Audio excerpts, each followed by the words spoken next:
By 2012, Dream Drop Distance would make its debut on the Nintendo 3DS, and it brought the entire series back into focus with the next mainline entry. The soundtrack for DDD was also released soon after the game, and came to a total of 52 new tracks, continuing the Shimomura Ishimoto Sekito collaboration that had begun in Birth by Sleep. From relaxed waltzes to soaring orchestral soundscapes and moody electronica textures, the stylistic compositional differences between Shimomura's prior groundwork and the new sounds brought about by Ishimoto and Sekito's track assignments led to Dream Drop Distance having perhaps the wildest and most unrestrained soundscape the series had yet seen up to this point. Although the official soundtrack only includes 52 pieces, Dream Drop also continues the coded musical mindset of experimentation, with many older themes from earlier in the series' history reprising familiar roles. 30 additional pieces from previous games make an appearance throughout DDD, not to mention the myriad other melodies from previously unaffiliated properties, which include selections from the Ishimoto composed game The World Ends With You, as well as several arrangements of classical pieces for the Fantasia-inspired level near the endgame. We'll be talking in depth about many of these pieces later on. For this presentation, I want to talk about the soundtrack to Dream Drop Distance with a little more of a fast and loose series of sections. First, breaking down all the music into categories to quickly understand their role from a glance, then subsequently talking about interesting elements within some select pieces. Next, addressing pieces that may be evolutionary from older tracks, and what it means to be an evolutionary arrangement for Dream Drop. Then finally, presenting a compilation of any new relevant motivic connections shared by pieces in the game. Dream Drop Distance may at first appear to have a relatively run-of-the-mill soundtrack for a Kingdom Hearts project, but beneath the surface, this game really began pushing boundaries in a way whose effect would continue to ripple even into the modern era of the franchise. To jump right into all the interesting observations we can make about Dream Drop, let's go ahead and begin by categorizing all the pieces that occur in the game with our usual preliminary method. Already from a quick glance, the DDD soundtrack seems to have given some priority to the battle and event themes, whose boxes are populated with many more tracks than I initially expected.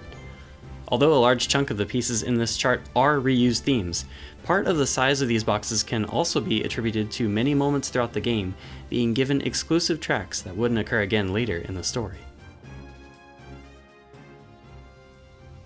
In previous games, typically the battles and events with special one-off compositions had been story-critical moments. In the Shimomura composed games following KH1, the presence of fewer and fewer single-use tracks became more apparent, and in my opinion, this had often served to tighten up the general soundscape of these games, with how a single piece of music would be used to intentionally connect multiple scenes with a unified mood. But since BBS, the musical implementation has been made much more flexible. And I think a large reason for this is a change in musical consistency with the recruitment of the 2 additional composers. In particular, DDD is somewhat uniquely strange in that it also gives quite a few of its Disney World bosses exclusive, or at least rarely repeating, tracks, such as Rinzler Recompiled for Rinzler or Gigabyte Mantis for Camantis. And actually, to tangent for just a second, the grid seems to have had an unusually large amount of one-off pieces for a mid-game world, and it's notable that this was the only world in DDD that composer Takeharu Ishimoto seems to bear the most responsibility for, considering he claimed the grid's musical direction for himself and went on to compose its Field Battle Pair, Access the Grid, and Digital Domination, as well as Riku's Light Cycle minigame theme, Keyblade Cycle. It made me wonder if perhaps the musical identity of the grid was especially important to the development staff, due to this world also having Shimomura and Sekito write tracks for the world's final boss fights, rather than just having Ishimoto write all the music, which I imagine might have given the world more musical consistency. But it's also possible that Sekito and Shimomura's track assignments for the grid came later, after development staff noticed how relatively samey Ishimoto's grid music was. But anyway, speculation aside, we can start to think about how all the music in DDD was used to evoke a certain sense of coherence in a couple different ways, but notably by its use of instrumentation choices. In my opinion, DDD's musical throughline suffers slightly by having 3 different composers working seemingly independently for the game, but I think there's enough of a continuity in instrumentation and other compositional stylistic choices for important events and battles that DDD can be said to have a fairly unique and grounded musical identification. In much the same way that BBS put strong focus on featuring solo violin for many of its important tracks, 358 Days on woodwinds and celeste, and Chain of Memories on organ and harp, many of Dream Drop's important pieces seem to have put an emphasis on prioritizing cello and synthesizer. It doesn't seem as though Ishimoto or Sekito seem to employ specific instrumental designations for musical storytelling, at least in the same way that Shimomura does, so finding tracks that fulfill DDD's electronic and cello focus will primarily come from her contributions to the soundtrack. Namely, tracks like Xehanort, The Early Years, and The Nightmare, both of which feature a highly synthesized percussive texture, or other tracks like Sacred Distance, L'Impeto Oscuro, or the titular Dearly Beloved arrangement, which all have entire sections featuring solo cello. Even here in a game where Ishimoto and Sekito have been given more tracks than ever before, Shimomura is still finding ways to weave an instrumental consistency within DDD to give the game its own sense of musical identity. In a game defined by the wild and harmonically explorative phrases in Sekito pieces, and the mostly loop-based elements within Ishimoto pieces, this Shimomuran consistency in instrumentation can often feel like a refreshing return to form for the player invested in the game's musical narrative.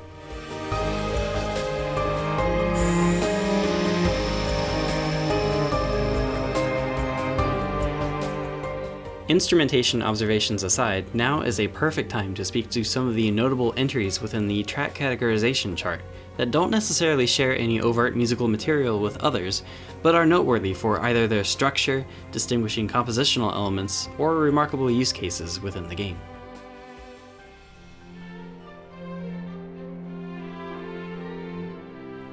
In the Symphony of Sorcery, the tracks composed for this unique world in Dream Drop Distance were newly orchestrated by a new name in the series, Nobuko Toda. She's responsible for writing the 4 live loopable arrangements of Beethoven's Symphony No. 6, Pastoral, Op. 68, Ducas's L'Apprenti Sorcière, a medley of pieces from Tchaikovsky's The Nutcracker Suite, Op. 71, and a section of Mussorgsky's A Night on the Bare Mountain, all performed and recorded by the Bulgaria Symphony Orchestra. Previous projects of hers have included orchestration work for Metal Gear Solid 3 and 4, Halo 4, and several pieces for A Realm Reborn, Final Fantasy XIV. It's interesting that Natsumi Kamioka, Sachiko Miyano, or even Kawawada weren't asked to create these arrangements, considering Shimomura having previously trusted these 3 enough to work with them on several previous orchestration projects, and later in Kingdom Hearts 3. But it's possible all 3 were preoccupied with other ongoing projects at the time, or that maybe the nature of the arrangements being classical pieces was perhaps Toda's specific expertise. These are all excellent arrangements, so that expertise certainly comes across if so. Moving on from Nobuko Toda's series of arrangements to a singular one composed by Shimomura, La Cloche is the La Cité des Cloches field theme, and what I find really interesting about the track when comparing it to other themes in the series is an eerily similar organ line that we can also find in BBS's Dismiss.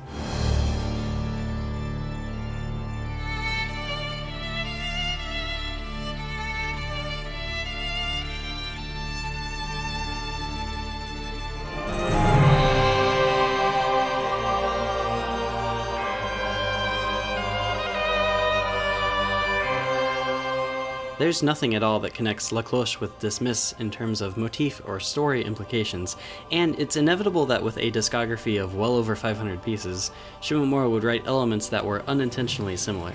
But especially for this particular organ likeness in these 2 tracks, this sort of a phrase is also present, famously, in Bach's Toccata and Fugue in D minor.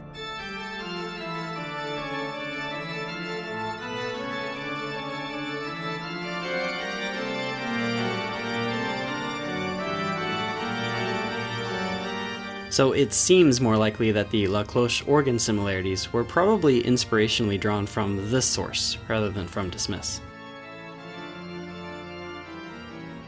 Ishimoto's contributions to the soundtrack can be summarized with his The World Ends With You inserts, his 3 new Tron tracks, and his 2 Flick Rush pieces that we'll talk about later.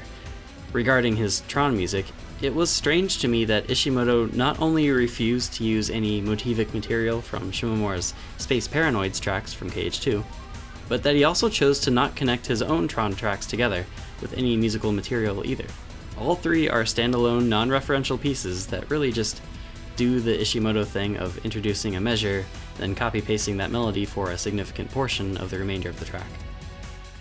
This might be an overly reductive way of listening to and thinking about these pieces, and maybe it isn't a fair comparison considering the many Shimomura field battle pairs that are also non-referential with respect to each other, but I also can't say that there's very much that gives his pieces in Dream Drop Distance any kind of lasting memorability from a compositional standpoint when compared to Shimomura and Sekito field battle pieces. The way Ishimoto composes, with his mostly copy-pasted melodies and highly segmented song structure, I think exposes a weakness in his tracks that unfortunately show up in almost all of his music, which is that if his tiny melodic fragments are not distinct enough, the many repetitions will begin unintentionally making his music sound like all his other tracks, sort of homogenizing them.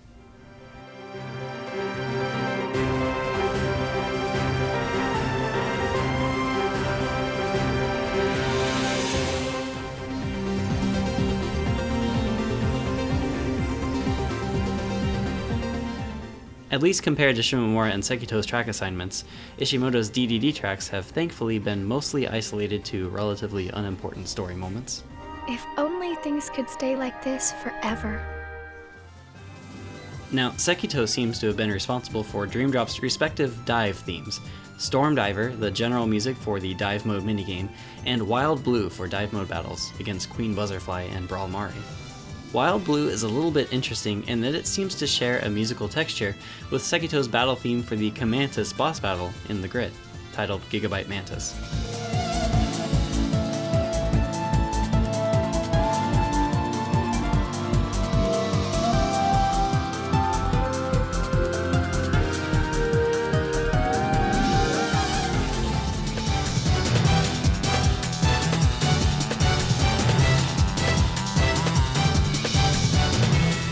But this musical texture is more likely to have just been an auditory decision rather than a narrative one, so a musical relationship between Wild Blue and Gigabyte Mantis probably isn't intended to be implied. These dive mode pieces could be considered Sekito's first foray into composing traveling between worlds music, and this won't be the last time Sekito will be responsible for these kinds of tracks, considering his many gummy ship themes that would appear later in Kingdom Hearts 3.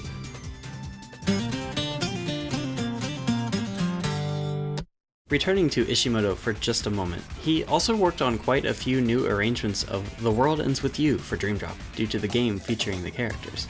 In a sense, these Kingdom Mix arrangements could be considered new evolutionary versions of his 2007 originals. Maybe of special note is that none of the original vocalists returned to reprise their position, so Ishimoto spent a hot minute contacting some new vocalists who could fill the role. To Ishimoto's credit, these new Kingdom Mix arrangements do differ pretty wildly from their original versions in mostly positive and interesting ways, despite Ishimoto seemingly forgetting the key of his Kingdom Mix version of Calling during the chorus.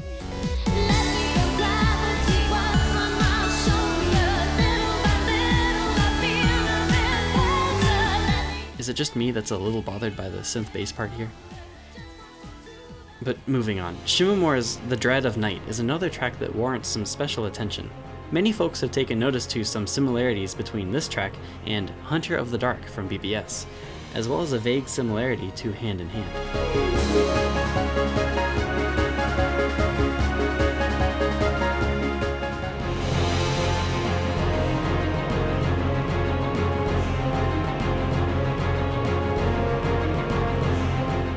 I don't think the hand-in-hand connection is legitimate at all, much less intentional, but there is a fragment of a phrase in the string ostinati that is shared between Hunter of the Dark and The Dread of Night that is at least slightly more plausible.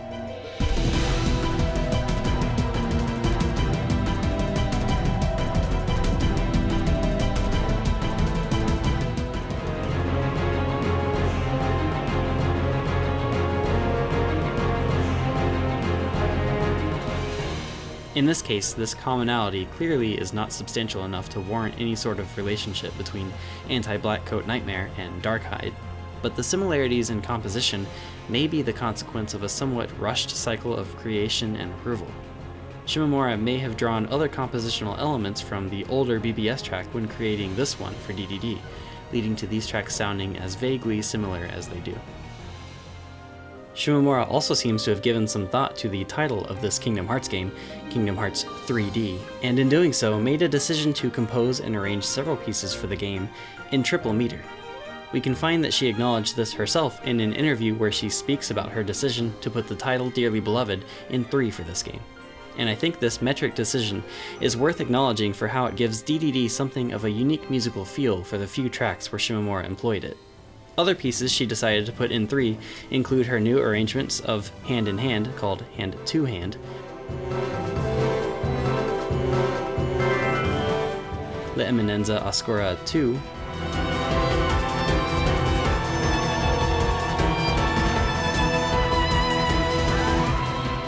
and Ever After.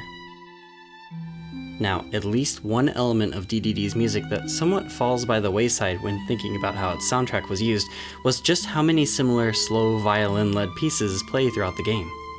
In my opinion, there are 2 problems with this series of tracks, and both of which apply to Ever After.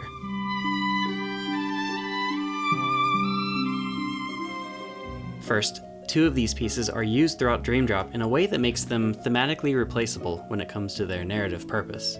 I would think that for a scenario writer putting together related story moments, it would be helpful to connect the scenes together for the player somehow, and often an easy way to do this is to just have the same music play for narratively related scenes. This kind of soft emotional manipulation has even been used as a technique earlier in the series when, for example, Missing You had played many times for scenes where characters expressed longing in games like KH2 and even 358 Days. DDD doesn't quite follow this path though. Ever After is a piece that seems to play for Disney World happy resolutions upon world completion, such as Quasimodo joining Esmeralda in Phoebus' hands, and Minnie teaching Riku the Musketeer motto. Peaceful Hearts, though, originally from BBS, also seems to do this happy Disney World resolution function as well, playing when Pinocchio and Geppetto are reunited, as well as other similar moments. It struck me as unnecessary to have both these pieces in the game when each are used for such a similar reason, and it may have just been more effective if Peaceful Hearts just stayed in BBS. The second, more serious problem with this series of tracks, which also ensnares Ever After, is just how instrumentally similar it is to other tracks that occur somewhat frequently throughout the game. All these pieces are extremely similar tempo-wise, and feature solo violin and a chordophone accompaniment, piano or harp.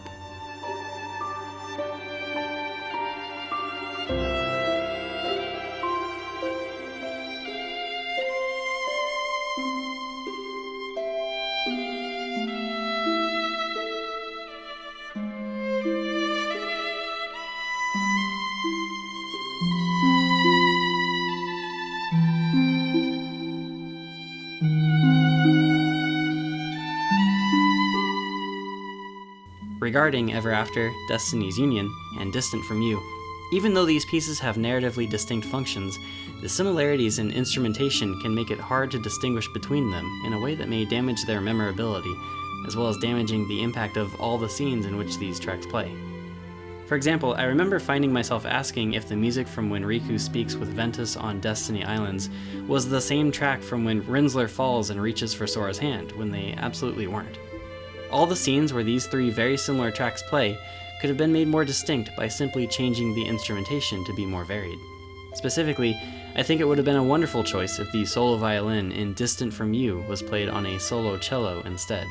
I think this would also complement the track's narrative purpose for when it plays by reinforcing Riku's desperation to rescue Sora with a track that features Riku's instrument. Dream Drop, like the previous games we've already discussed, also reuses quite a few older themes. As a matter of fact, over a third of the complete soundtrack consisted of these kinds of melodies, but in particular, a great many of them came from BBS, and most of which feel like they don't really contribute meaningfully to the overall narrative in a way that just using some DDD-specific track could have also accomplished. If the intention was indeed to reuse tracks from previous games in the most effective way possible, well, that also feels strange that the developers wouldn't have chosen to use the most specific track for any given situation whenever possible, such as replacing many of the ambiguous Shaded Truths uses with Apprehension or Disquieting, or Innocent Times with Laughter and Merriment or A Walk in Andante. To point out some of the more interesting reused BBS tracks now, The Key of Light had previously played in reference exclusively for scenes where Ven was involved, but it is also bizarrely used in DDD when Sora and Riku defeat Ursula and summon a keyhole under the ocean. Because its previous uses in BBS had been in association to Ven, it's possible the music decision here could also be alluding to Ven, from within Sora's heart, playing some role in helping to summon the keyhole. But based off the series' habit of reusing themes in sometimes nonsensical ways, it seems more likely that the track may have just been chosen due to the Keyblades literally shooting light during the scene. And on the topic of light, Tears of the Light was originally used in BBS as a general theme of conflict and sadness, and it also plays in DDD for similar events, like Flynn explaining why he never came home to Sam, and Donald quitting his musketeering. Previous uses in BBS included scenes where Aqua comes upon the scene of Snow White's death, and when Terra consoles a tearful Cinderella, so it might just be a subjective opinion that using this music for really any scene in DDD often feels too heavy, whereas using a track like Missing You might have fit more appropriately. But I digress. Alrighty, let me return to Destiny's Union to talk briefly about its seeming misuses in Dream Drop. If you'll recall, Destiny's Union played in BBS exclusively in reference to Terra, Aqua, and Ven's bond, and specifically when one thinks of the other two while holding a Wayfinder. Coded is partly responsible for continuing the trend of slightly devaluing Destiny's Union by having it play in the 2.5 movie in reference to just all the people Sora had to save, including the Days Trio. But before that, DDD used Destiny's Union as this game's general sad cutscene music for scenes like Riku speaking with the Hunchback folks about the struggle of walls in one's heart, and Flynn absorbing Clue at the conclusion of the grid. It's possible this track has just been repurposed into a theme for general reflection, but if so, it'll have been a major downgrade from its highly specific purpose for the Wayfinder trio from 2 games before. As a matter of fact, the one moment in the game where it would have been more appropriate to play Destiny's Union, which is during the scene when Sora projects Terra and Aqua in the world that never was, the development staff chose to play Ventus instead. Huh? Which, to be clear, narratively works just fine, but I think playing a simple character theme rather than the more nuanced Destiny's Union just feels like a real missed opportunity. It's the musical equivalent of standing around while someone monologues instead of just letting the player experience a narrative more naturally. Now, although Sora's visit to Geppetto and Pinocchio's Prankster's Paradise used Shimomura's newly composed field and battle tracks for the location, Riku will still visit the inside of Monstro during his visit. His field and battle tracks are reverted back to the KH1 original, A Very Small Wish, and Monstrous Monstro, which can now be more strictly associated with the whale, rather than with specifically Pinocchio or Geppetto. It's commendable that, like Sora and Roxas's Twilight Town, the field and battle music will change to match the location in relation to the player character. The developers could have easily kept Prankster's Party and the Funfair playing for Riku's exploration within Monstro, and players would have certainly understood, but the attention to this whale-sized detail is appreciated. The encounter, and specifically the BBS recording of the original KH2 track, does return to play in BBS once, as an accompaniment to the versus Julius secret boss fight in Traverse Town. Truth be told, the track's employment here fits right in line with the track's previous use in KH2 as a Disney or Final Fantasy battle track, but with how often DDD seemed to reuse pieces without much thought, I'm tempted to just chalk the track's use up to nostalgia bait. Again, its use is actually very good, but when comparing how many rarely repeating battle tracks occur in DDD, it just seemed a little surprising that Julius didn't have a unique Sekito composed battle theme too. Nearing the end of the list on the most interesting of the reused themes in DDD, Road to a Hero and Cheers for the Brave, both older themes from KH1 and BBS respectively, also play in some strange contexts for DDD that I'd like to address really quick. Road to a Hero had been used many times previously for minigame events within Olympus, specifically Barrel Training and Coded's Olympus Labyrinth Layer field theme. However, Dream Drop marks the first instance of this piece being used in reference, literally, to heroic endeavors. It plays when the Musketeers head off to save Princess Minnie after her kidnappers get away, as well as afterward when Minnie dubs the Musketeers with honor after Pete is defeated, neither of which obviously concern Olympus Coliseum at all. I think both of these scenes would have been made stronger if the BBS track Cheers for the Brave were to accompany these moments, so as to dissociate this Olympus event theme from scenes where bravery is expressed.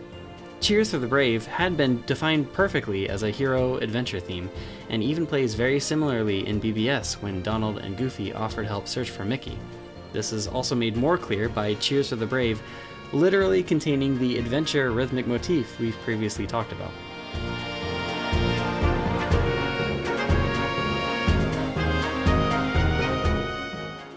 Actually, Cheers for the Brave does play in Dream Drop, but it occurs only once earlier in Country of the Musketeers, when Pete tells Mickey, Goofy, and Donald that they're assigned to be Minnie's bodyguards. This is a wonderful use, and I'm not sure what prompted the change to suddenly play Road to a Hero for the later scenes when the Musketeers rise to their duty, but this won't be the last time in the series where Road to a Hero plays for such events. One quick track we can briefly talk about is how Destiny's Force plays once in the game for a nightmare ambush during a Prankster's Paradise encounter, and this is as strange a place as any.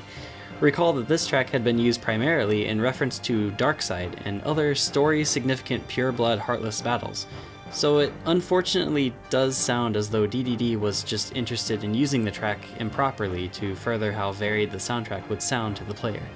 Thank goodness, at least, that it's not Rowdy Rumble this time.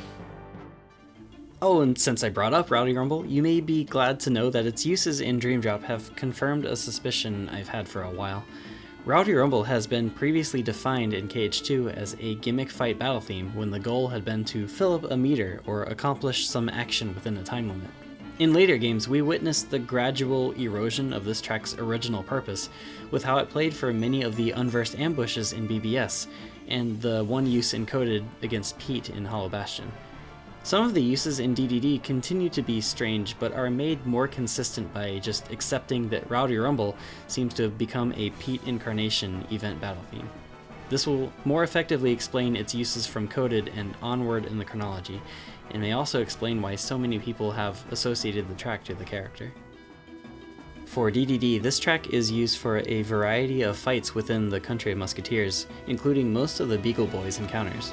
Rowdy Rumble comes across as a little bit overused for these many instances, but the one case where I actually think it would have been perfect was the gimmick fight where Sora protects Minnie's carriage from the Tyranto Rex nightmare, since this is more of an on-rails scripted encounter where damage is metered. However, this event is bizarrely accompanied by Shrouding Dark Cloud instead, which is used nowhere else in the game. Lots of weird consistency issues with these tracks when compared to the rest of the series' musical history.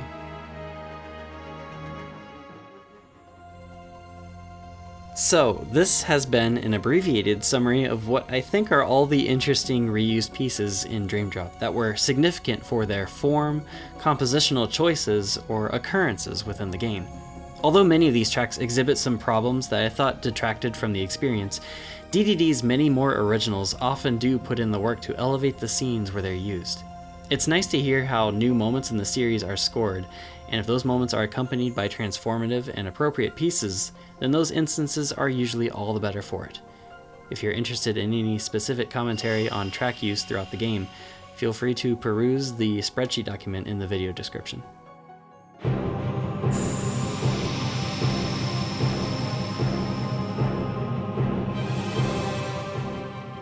Okay, typically now would be the time where I would present Dream Drop's motif chart and begin going through each of the family connections I could find between related tracks. And rest assured we'll get to all those in a bit, but what's more important now is addressing a concept that no longer seems to have any weight for DDD. And that's the concept of evolutionary themes. It had been useful in the past to signify tracks that would change over the course of the series, and how these tracks would have additional sections and instrumental differences depending on any new revelations presented in the game. However, Dream Drop Distance has a soundtrack that makes it difficult to meaningfully discern the difference between what I'd call a significantly evolved melody compared to one that is simply referential. Adaptations or alternate versions of tracks have usually served some event that is often wholly unique for when they occur in these games. I feel that although our previous examples in this music series had fit the definition we've been using to categorize pieces like this, there were many others I ran into when thinking about the DDD soundtrack that ultimately began to break the system I'd been using to try to understand why these pieces were composed. Talking with others made me realize maybe this isn't the right way of thinking about how themes are used in the KH series, and to what effect, at least for DDD. So, has the concept of evolutionary themes been helpful for analyzing the series' score? I think undoubtedly so. Listeners have been able to track the growth of older themes that become later repurposed for different settings. But for DDD, Shimomura changed her approach to the soundtrack and its role in reminding the player of important events from previous games. When it comes to the new development of older themes for Dream Drop, Shimomura put more emphasis on surprising the listener with the injection of not just a simple motif, but an entire familiar theme midway through a track, and developing the rest of the composition out this way. Examples from DDD specifically include tracks like Traverse and Trance, and most of the final battle music in the game. So, in summary, Dream Drop Distance slightly blurred the lines between what constitutes an evolutionary track from just a highly referential one. Although there is a clear subjectivity in how one can understand the subtle difference between these kinds of tracks, the entire point I wanted to stress was the value of recognizing the elements within these pieces that develop from others. The tracks I'd like to talk about in my diagram of related musical material somewhat fit in a gray area around this distinction, but to be clear, their purpose still remains consistent, evoking a sense of familiarity from the player and connecting events together with musical material. Some of these connections will be very obvious, but I think there are still some surprising relationships shared by pieces throughout Dream Drop. This is the DDD connection diagram. As I said, this is no longer just a motif diagram because of how much material is shared by the tracks in some of these families. You'll notice immediately that many of the family boxes are only filled with a very few number of pieces. This is in part due to the many isolated evolutionary tracks I decided to include, in addition to the more general point of the franchise's musical direction becoming more fragmented for the games beyond KH2, resulting in these motif groups becoming less populated. Despite this, though, Shimomura's work for Dream Drop absolutely continues to build on the usefulness of prior themes in a way I think continues to reinforce the narrative, motivically, instrumentally, and even structurally, whenever possible.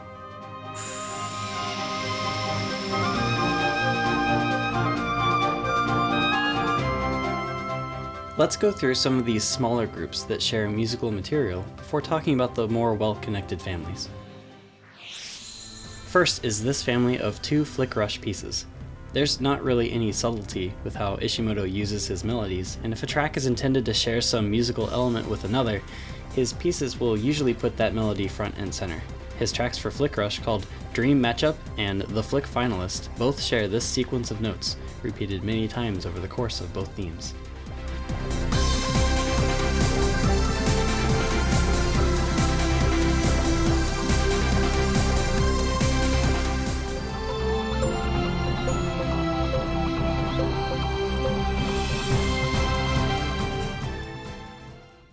What might be interesting about Flick Rush is that while Ishimoto was responsible for these 2 Flick battle themes, Sekito was the one in charge of the Flick Rush menu theme, Ready to Rush, and the results screen, Victor's Pride. Neither of these 2 reference Ishimoto's Flick Rush melody, which is understandable, but it does feel a little odd to not have one unifying phrase connecting all the themes for Flick Rush together. In this case, I almost wish Sekito's pieces had incorporated Ishimoto's little melody, too. The Dream is another of Shimomura's compositions that bears some clear structural resemblance to a previous theme, A Walk in Andante.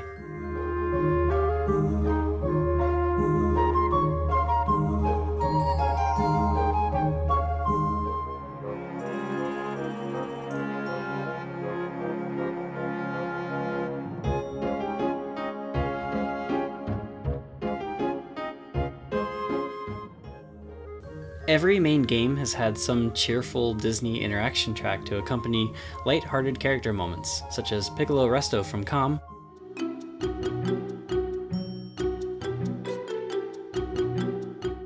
Laughter and Merriment from KH2,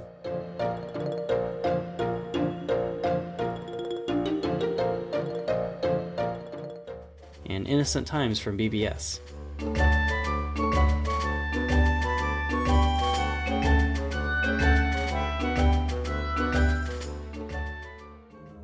And it seemed like The Dream would be the candidate to fulfill this requirement for Dream Drop. But actually, this track only accompanies various Riku scenes in some seemingly unrelated ways, playing during the projections of Sora in Dream Traverse Town, and later when Riku seals Monstro's keyhole.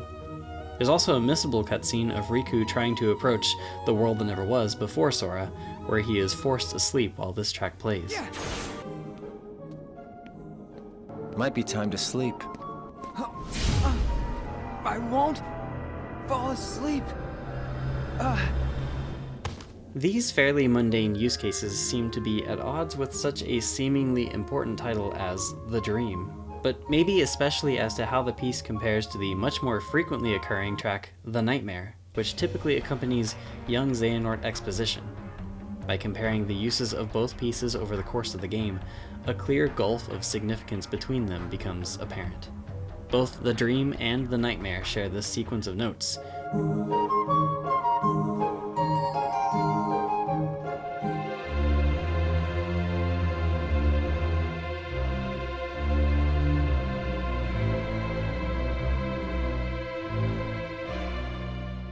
And the tracks seemingly correspond to situations where a character is made aware of some lore or consequence due to a dream state. Dream Drop Distance's Traverse Town, as well as The World That Never Was, each had a pair of Shimomura tracks that share musical material with the other ways that these worlds had been musically represented in prior games. Let's take a look into those field battle pairs to identify connections. Many of these unpopulated groups will be very quick to speak about, especially if I would have previously considered the Dream Drop entries to be evolutionary. This new version of the Traverse Town melody for Dream Traverse Town has a unique lethargic opening until the familiar field theme is introduced.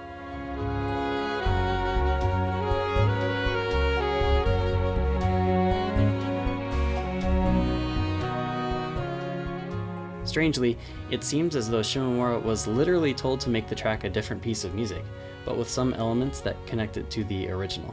Luckily, Shimomura pushed back on this idea, and the compromise was Traverse in Trance. Recall Shimomura's original Traverse Town battle theme, Hand in Hand, which was also given a reprise arrangement for minigames post-credits. The reprise returns in the Dream Drop scene as Sora thanks his Dream Eaters, which makes its use here one of the best in the series for at least connecting the post-credits to a scene that literally takes place in Traverse Town. For DDD, Shimomura similarly composed a relatively new track with some clear connections to the older battle theme.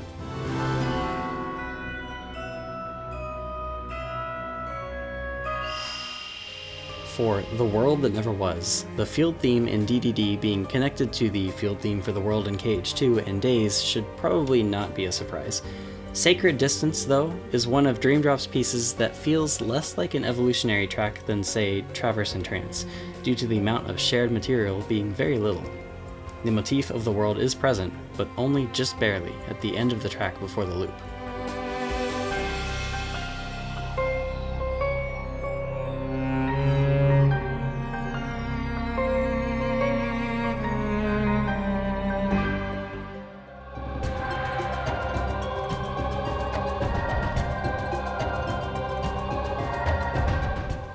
Sacred Distance not only quotes Sacred Moon in this way, but it does so with the same phrasing as the KH1 Dearly Beloved, the dotted rhythmic pattern.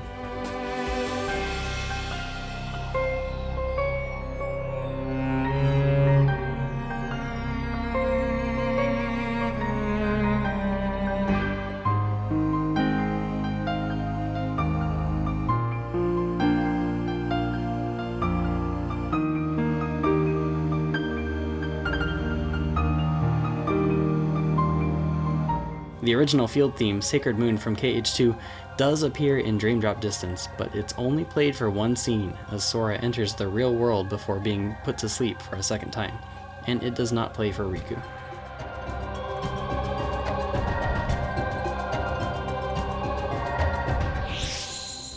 Deep Drive had already gotten an overhaul for Days when it plays for Roxas's Nobody Encounters as he abandons the organization, and both Deep Drive for KH2 and Critical Drive for Days contain motives relating the tracks to Lesser Nobodies and Organization 13.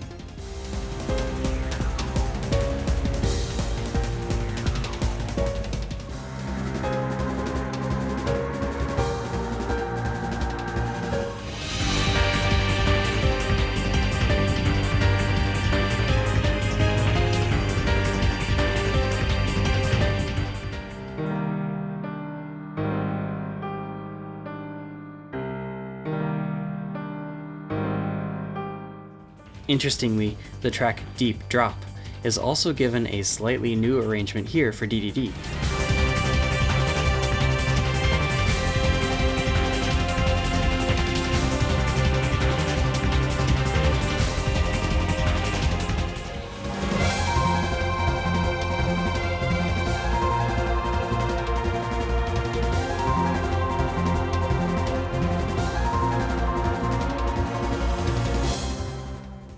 And it trades the general nobody motif present in Deep and Critical for the Dastati ostinato instead.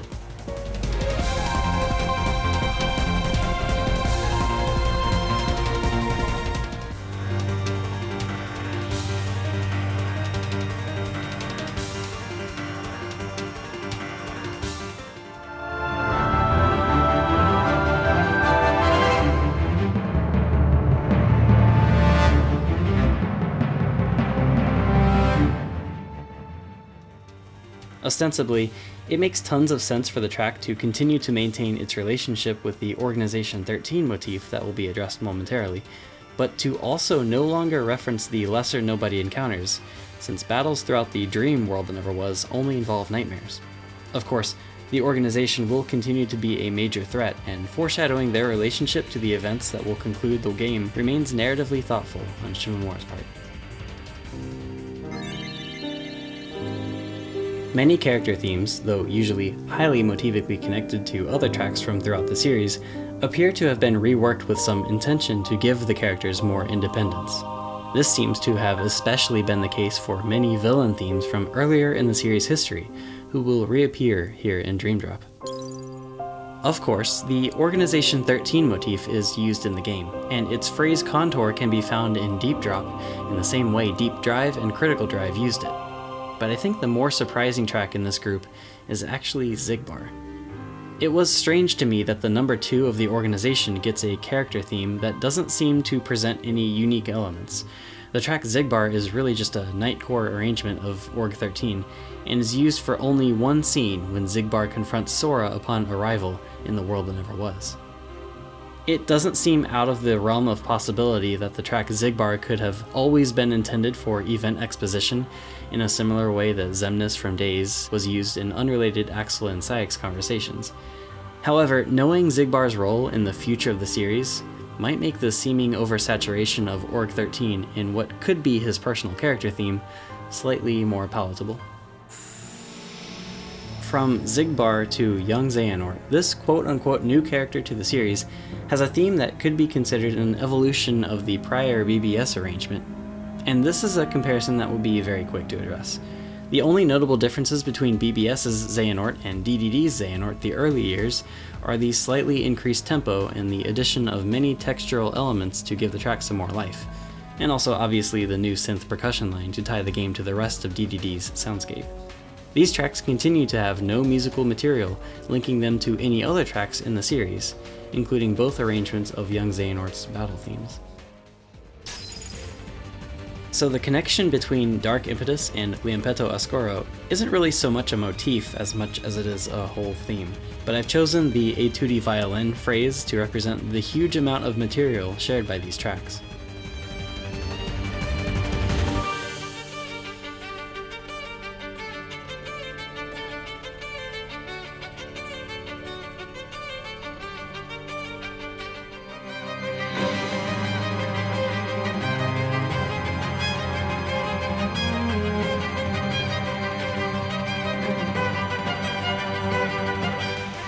Again, neither of these tracks shared a connection to either of the Xehanort melodies, which is a little surprising when compared to other character battle pairs, like Roxas and The Other Promise, which share most of their musical material. What may be an important distinction when listening to Liampeto Ascoro and comparing it to Dark Impetus is the prevalence of the solo cello that was newly inserted into the track. This cello is an important addition to the piece that ties the track more easily to DDD as well as to Riku. This cello focus for Liampeto, and for much of Shimomura's Dream Drop arrangements, is just another way the game as a whole is given more of an identity when compared to the soundscapes of previous games. The KH1 track for fighting Xemnas, titled Disappeared, first played in reference to Xemnas as an unfamiliar being who shared some sort of a connection to Ansem. We can note the presence of the Ansem Xemnas motif within Disappeared that had previously connected the track to Forza del Male.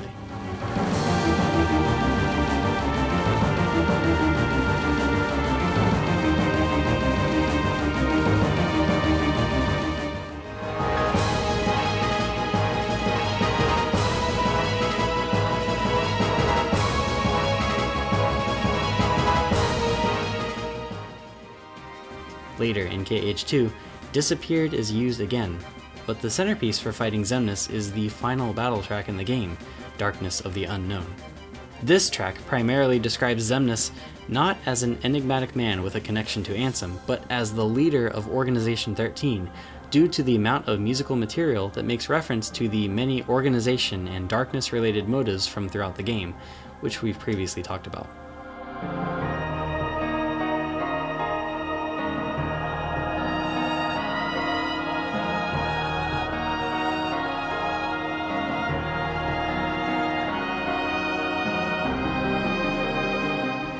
For Dream Drop Distance, Xemnas is given new battle music, titled La Scorta dell'Ignoto.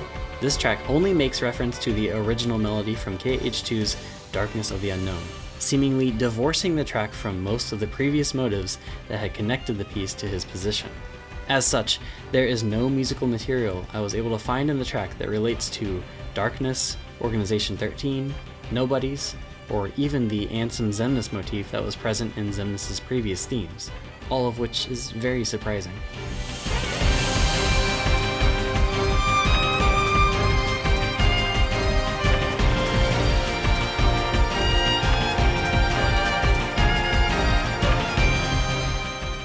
Additions to the track put much more emphasis on featuring solo violin, which, if you'll recall from the BBS soundtrack analysis, would tie the character more strongly to the soundscape of Birth by Sleep. Not only this, but the accompaniment rhythm in the track is also awfully familiar.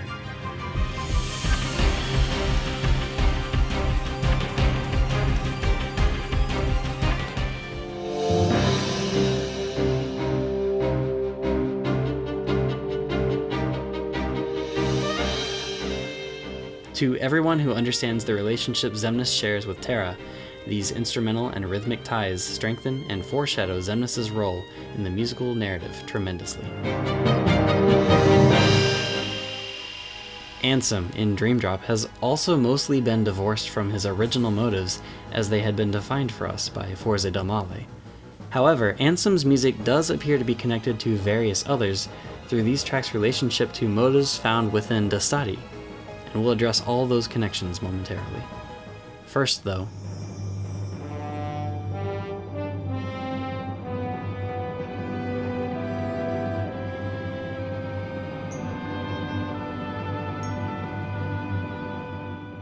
let's briefly take a look into the credits medley for Dream Drop Distance, as arranged by Kawawata. It falls right in line with the structure employed by the BBS medley, a rapid presentation of memorable melodies, mostly world battle themes, from throughout the game. Beginning with a brief statement of Traverse Town's battle theme, Hand to Hand, the medley continues into All for One from Country of the Musketeers. Following this, the field theme Prankster's Party from Prankster's Paradise is seamlessly integrated before moving into Dream Eaters. Afterward, the La Cité des Cloches battle theme, Le Sanctuaire, plays before the medley concludes with the DDD arrangement of Dearly Beloved. Just like with BBS's credits medley, I found the lack of some of the more important event themes in the game to be just a little bit strange. I might have expected to hear The Dream, The Nightmare, or even Xehanort the Early Years briefly included. However, the large diversity of tracks, which range from field themes to battle themes to character themes with the inclusion of Dream Eaters, does make this medley a wonderful reminder of the events over the course of the game, and it still functions perfectly well for this intended purpose.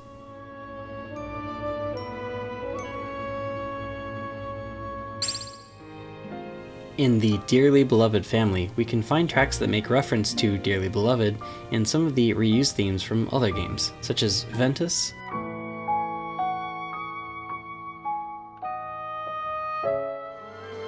the Hand in Hand reprise,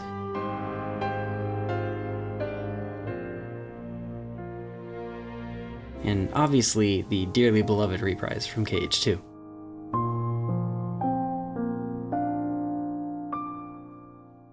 However, there were a couple of DDD original themes that used the dearly beloved melody in more obvious ways than it typically appears.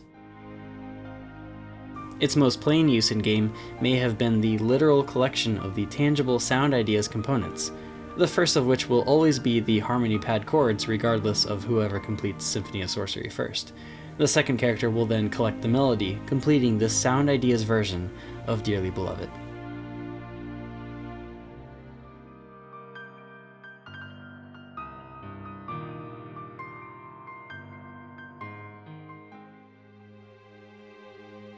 The second DDD original track containing Dearly Beloved was Link to All, which, although introduced here in DDD, was also used later in the coded cinematic.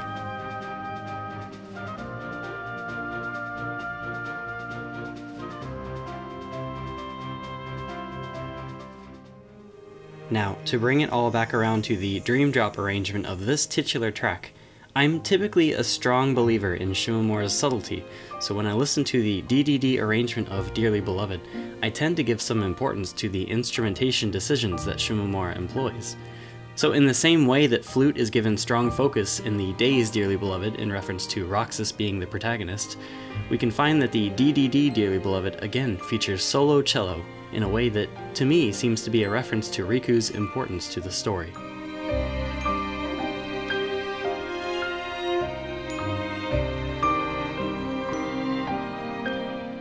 You may recall that Riku's theme from KH2 features the cello as the primary melody lead in a way that's almost unmatched by any other character in the series, and I have a hunch that this cello focus in Dream Drop is strongly in reference to Riku's role as the deuteragonist of this game.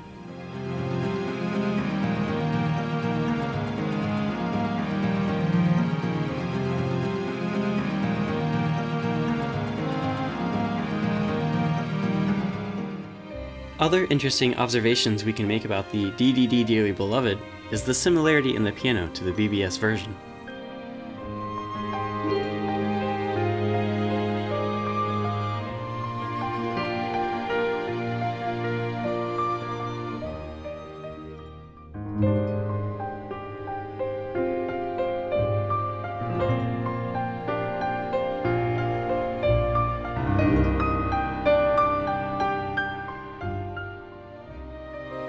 And of course, the DDD arrangement also continues its dance with the KH1 original, Always on My Mind counter melody.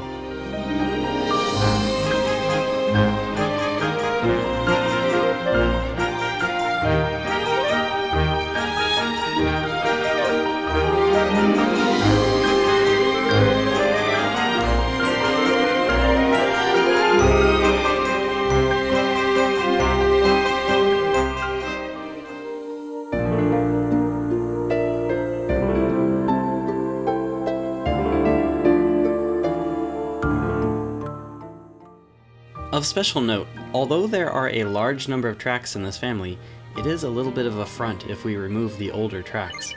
There is only one non-Dearly Beloved arrangement in this group that uses the theme, which is Link to All. Compared to the number of tracks that reference elements of darkness from Dastati, Dearly Beloved, and its motivic use representing light, seems much less present in the Dream Drop Distance score.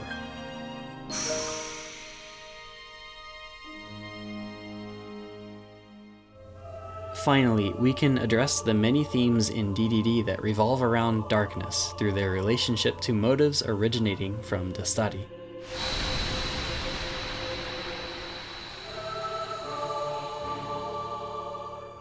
The first of these is Sekito's The Eye of Darkness, which plays for Armored Ventus Nightmare, and how the track was developed as a battle version of Dastati Dive into the Heart.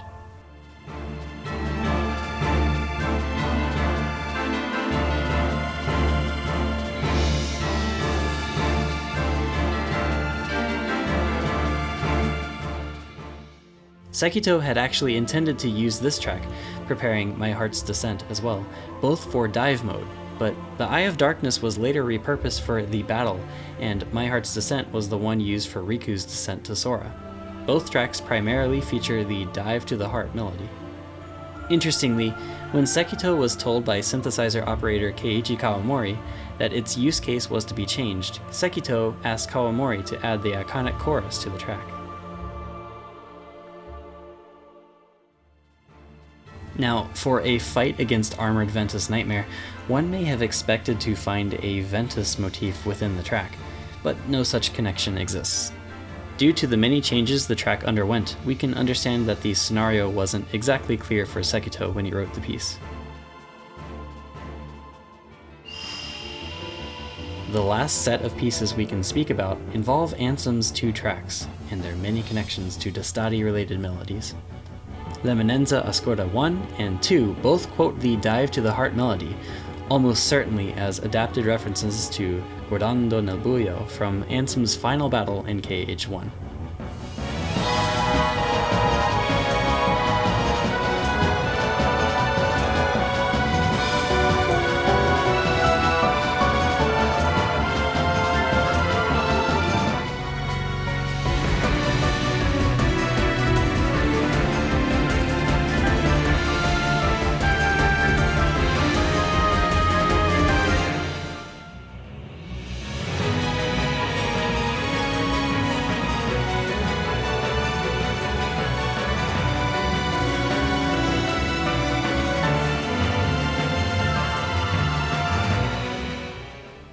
Both also reference the darkness motif from Dastati, but in some different ways.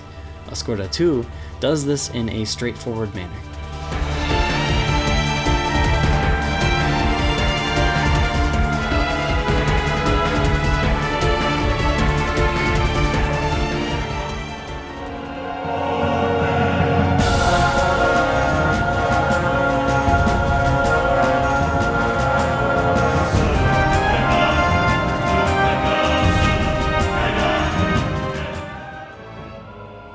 Ascorda 1, however, was built as a medley of Guardando nel Buio and Dismiss.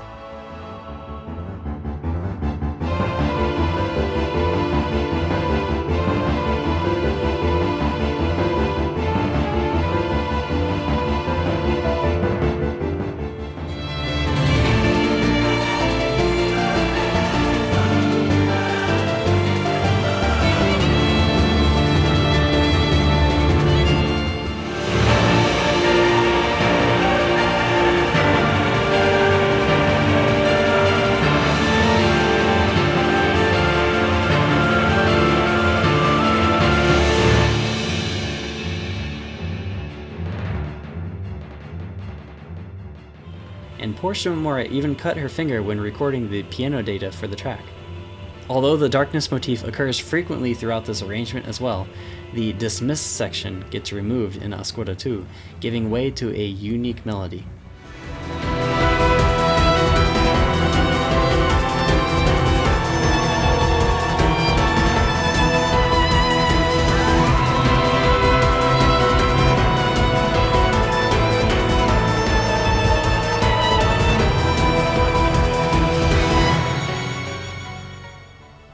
Instrumentally, Ascorda 2 features a new synthesized texture during the undercurrent, strongly connecting the track to DDD's cello and synth soundscape. Funny how both Xemnas and Ansem's final battle music in DDD are given stronger connections to Terra than ever before. La Scorrita dell'Ignoto through subtle instrumentation decisions, and L'Eminenza Ascorda 1 with its clear musical material shared with Dismiss. Both themes create a more solid character cohesion without explicitly using Terra's motif, which is just a little part of Shimomura's genius and subtlety on display in the music to these final fights. What's also interesting is that neither Ascorda 1 nor 2 include statements of the Ansem Xemnas motif, originally presented in Forza del Male and disappeared.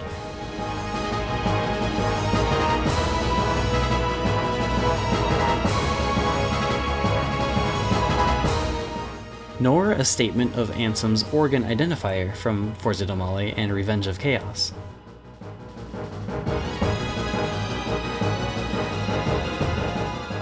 Nothing immediately identifies the character.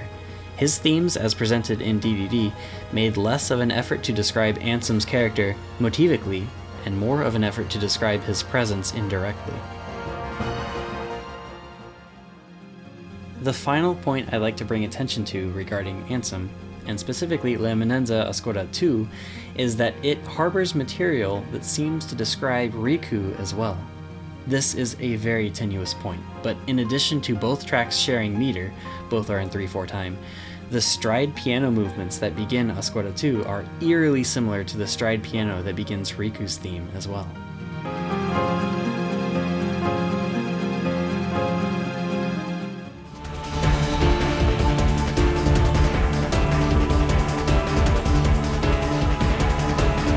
We've talked so much about Riku's influence throughout Shimomura's work in Dream Drop, from many tracks containing or newly incorporating solo cello, to the frequent triple meter employed, to even L'Eminenza Oscura 2, beginning with these similar stride piano phrases found exclusively in Riku's theme. DDD seems to not only narratively, but also musically, be Riku's game.